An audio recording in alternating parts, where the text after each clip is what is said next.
Hello and welcome. It's The Chat, and I'm Manny.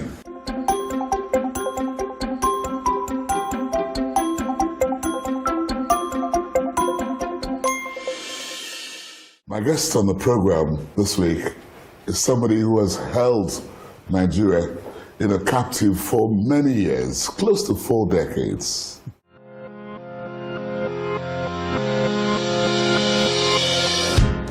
Onyeka Onwenu, born on 17th May 1952 to Honorable D.K. Onwenu, an educationist who became a politician. She is a multi-talented Nigerian artist, a singer, songwriter, actress, human and gender rights activist, a journalist and politician.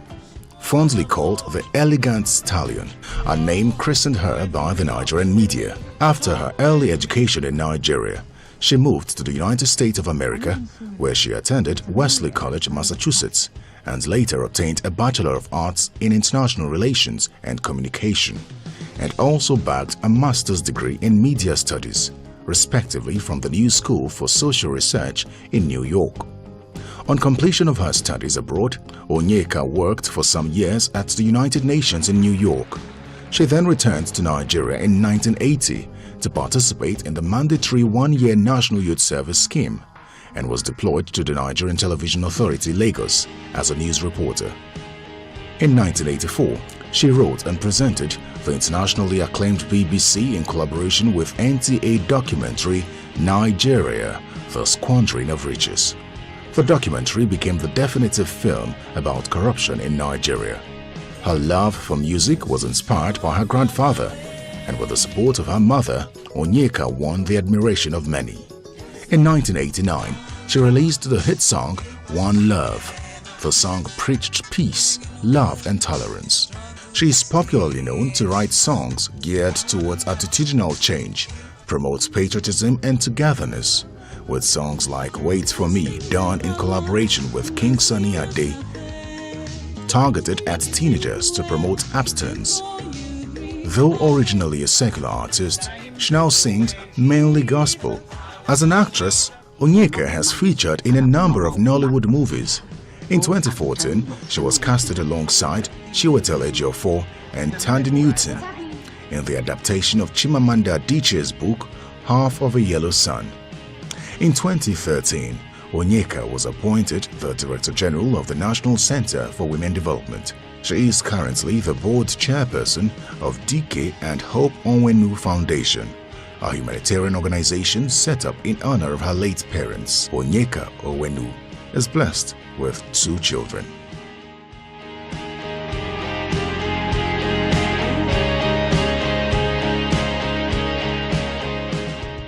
Welcome on the program. It is so good to be here. Do you really agree with most people that you're an elegant stallion? I don't know about that one. For a while, I mean, you have been busy and been quiet doing your own thing, apparently.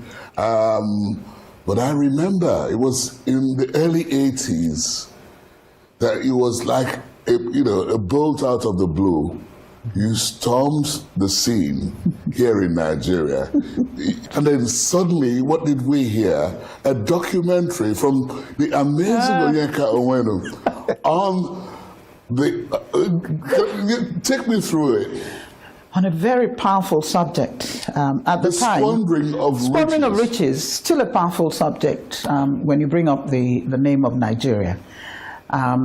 It's rather unfortunate that that film is still relevant today. Rather unfortunate. It should have been something that was wiped out. That was in 1980, early 1984, to be exact. There you were, a young graduate. Excuse me, I'm still a young, excuse me. But listen, you came out with something really smoking. I did. In a documentary, I did. The Squandering of Riches. I did. What was behind, the concept of that documentary? What made you, was it like a school, project? No, not at all. I was finishing my youth service at NTA at the time, and I was completely disillusioned with the Nigerian system. There was so much corruption in the system. I wasn't used to it. I had left Nigeria after the war and then came in 1980. So to now see the society that I loved so much degenerate into what it was, there was no order, there was no discipline. Everybody did whatever they wanted and money was just missing. We were complaining about everything. And the options were you leave the country. I could have gone back to the US. I'd left the United Nations. I could have gone back there, but somehow we decided to stick it out and see what we could do with our lives to be that shining light that we were asking for. And so the BBC crew came in to do this film. They decided, let us look at Nigeria through Onyeka Onwenu's eyes. The series is called the Third Eye series. And you pick somebody from a country and you go and see that country through their eyes. And so what they saw of Nigeria was what I was feeling at the time. The poverty, the lack of development. At that time, so much money was being poured into Abuja, but nobody was seeing the results and things like that. And they decided that I should write and present the film. We traveled all around the country, visiting the Niger Delta. By the way, the Niger Delta agitation had started at that time, but no one was prepared to talk about it. Everybody was afraid. I wasn't. And I talked about it. And we went down there and we spoke to people and began to really feel the agitation for what it was. And I said at that time, if the problem was not sorted out, it will, if we sweep it under the carpet. What government were you seeing at that time? It was the Shagari government. But before we finished the film completely, there was a coup. Yes. And Buhari took over. Yes. Ideally, this film justified that coup. Yes. It justified that coup. But there were people who didn't want it shown in Nigeria. It had been shown in the UK. So what sort of reaction did you get? Oh, I had threats. Coming back on the airplane, coming back from London, after the reviews in London, marvelous. A gentleman, again I won't mention his name, threatened me and said that it was over his dead body. He said, over his dead body would this film be shown in Nigeria. Okay. No, but you talking about the threats, was it also from the government side? Did you get any? But yes, I was. I was picked up by the SSS at the time and I was questioned. And I remember the statements that I made out of naivety, that sometimes naivety is good. And that was where I said, look, the Niger Delta thing is real. It's either we deal with it or we'll pay the price. I said the agitation, the vehemence of it is real, it's palpable, I can feel it. And it's one of the prices we're paying. And it is. Don't forget, I was born and raised in Port Harcourt, so I kind of, it's my area. And I was particularly concerned about the pollution that was going on.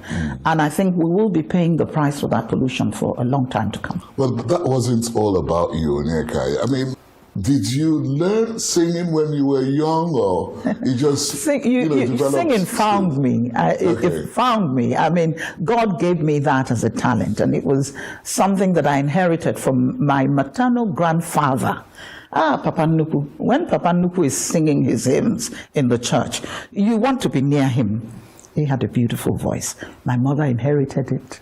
And I inherited it from my mom. Tell me about your mother and the role she played in your music career, because I know that, when you came on the scene and started performing publicly, she was literally everywhere. Not everywhere, but she would come to me. She was so proud. I was always, she was always proud. She was proud of me. Audience. She was proud of me, and she was a good woman. She was a strong woman. She was a caring, God-fearing woman. And so she left a legacy. My father left a legacy. Now, you have no reason in my family, really, not to find a niche for yourself and make a name for yourself in that niche. And that was what my mother encouraged me. Even while in school, she kept saying, don't forget your music, don't forget your music. And you were going back in time to those great old folk songs. Indeed. And redefining them. Absolutely. And it was really nice, wasn't it? I wonder how many songs have you been able to record in your repertoire? At least 200. My goodness. Yes. Some of them I gave away. Some I don't make any money from them because I had to give away the copyright of those songs. You take Choices and Wait for Me, for example. I don't have the copyright to those songs, but I wrote them. Did them with King Sunny Ade.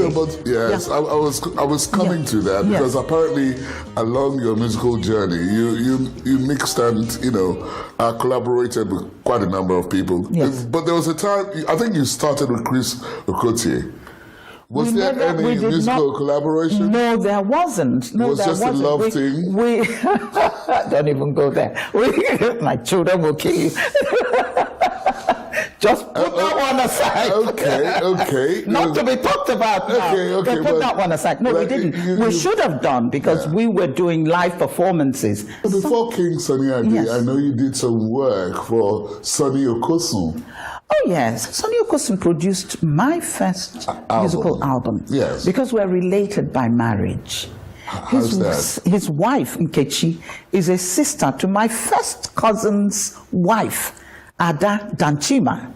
And they lived in Chicago, and I used to come from Wellesley to spend time with them. And in one of those visits, Sonny Okosun called, and I was the one that picked up the phone, and we got talking. I'd heard about him and some of his music. I told him who I was. He said, oh, send me something. So I went into the studio and recorded a demo and sent to Sonny Okosun. He loved it. He said, whenever you come back, let's do something. So when I came back, I got in touch with him.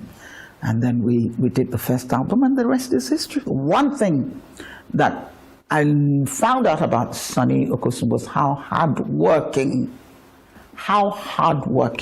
he was. There was no rest. There was no rest. And how he took care of his whole family, his immediate family, and his extended family. And those were the things that I admired in him. Was he not also justified in the songs that he sang for Nigeria? That was just about going to sing, not just Nigeria, but for the whole of Africa.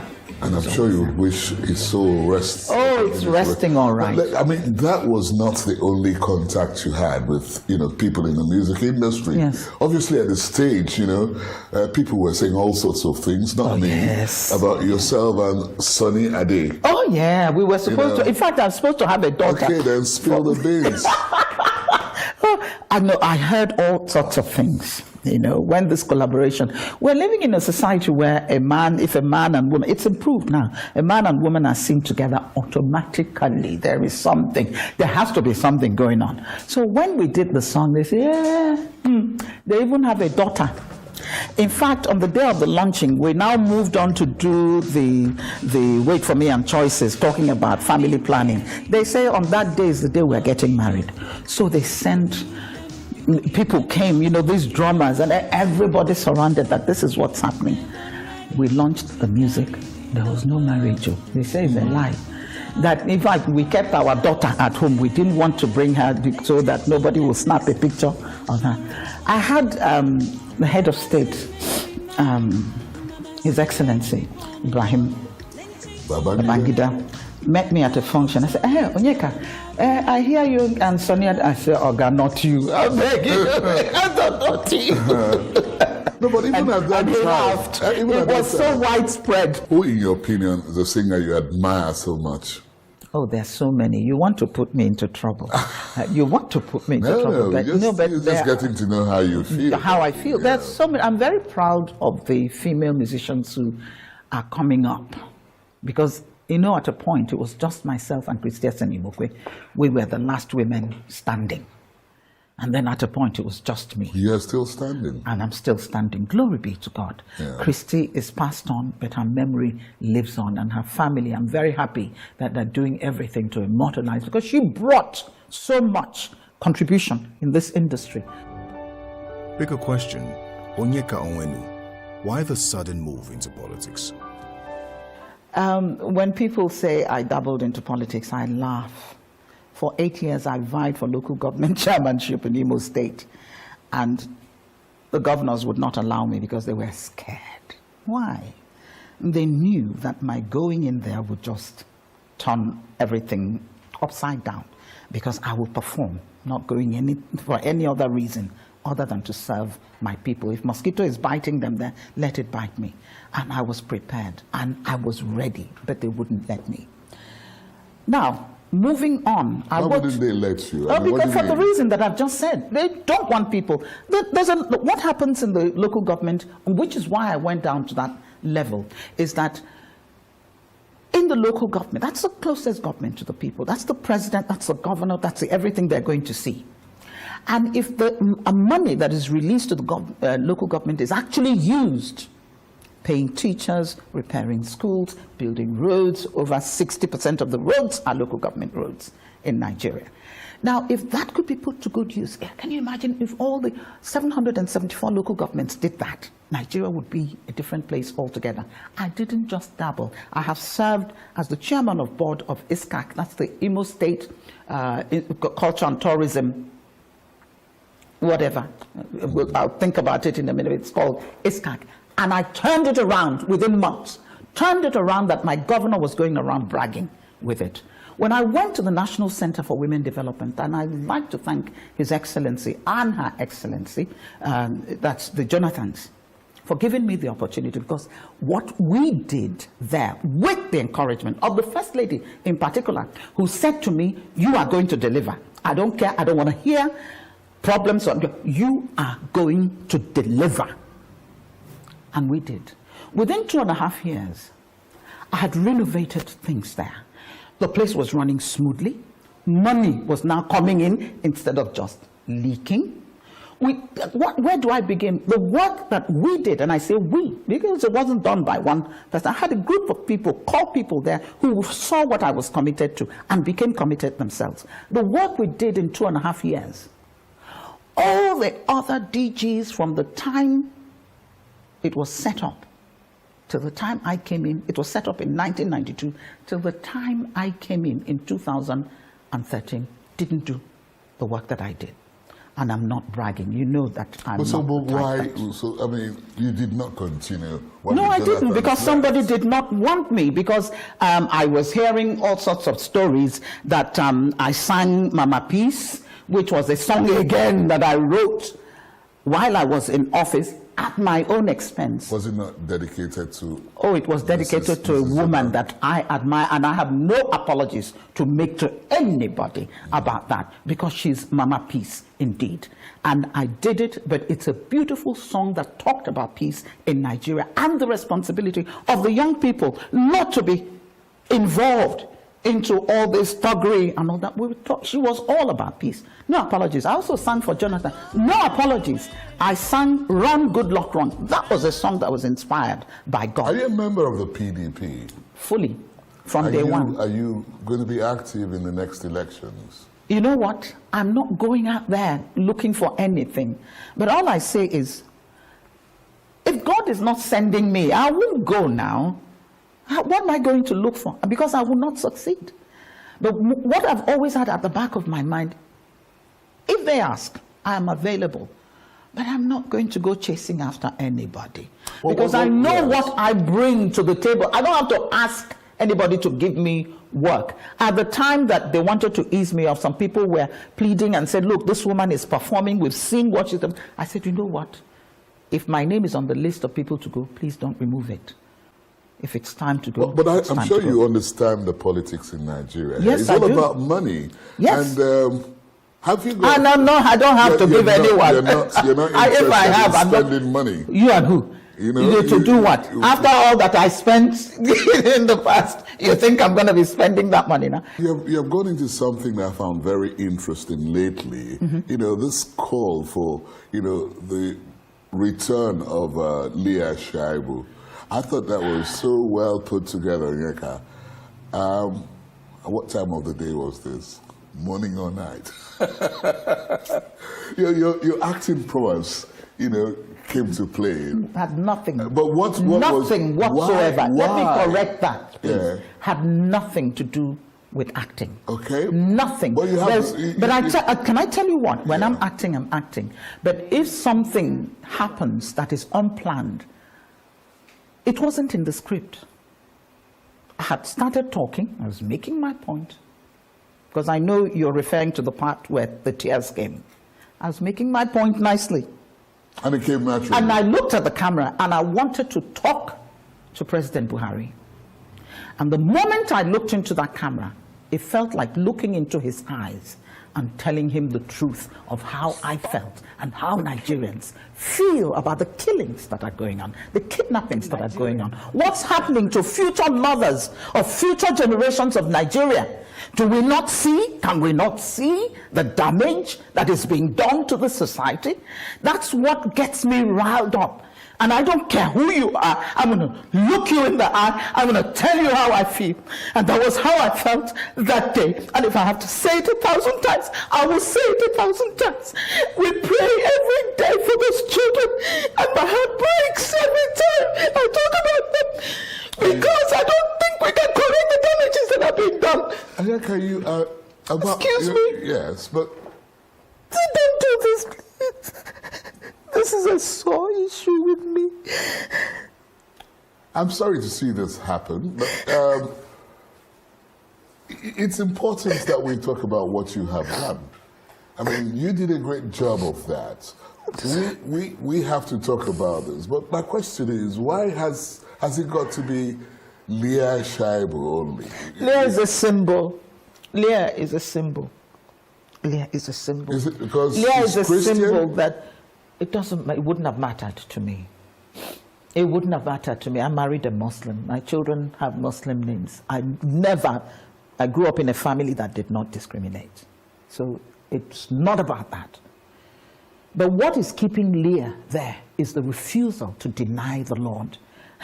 I looked at that girl and said, she has courage I don't have. I mean, let's face it. How many of us would do it?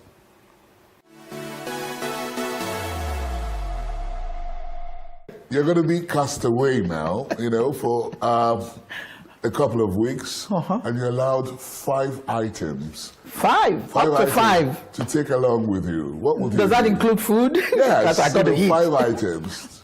It's just a survival endurance period. All right. Number 1 is my Bible. Oh, okay. That would do it any day. I got that. Of course, I'll have to eat something. So some dry food kind of situation that would last me for that period, and I don't have to look for, start cooking and all that. And water, fresh water, that's 3. Yeah.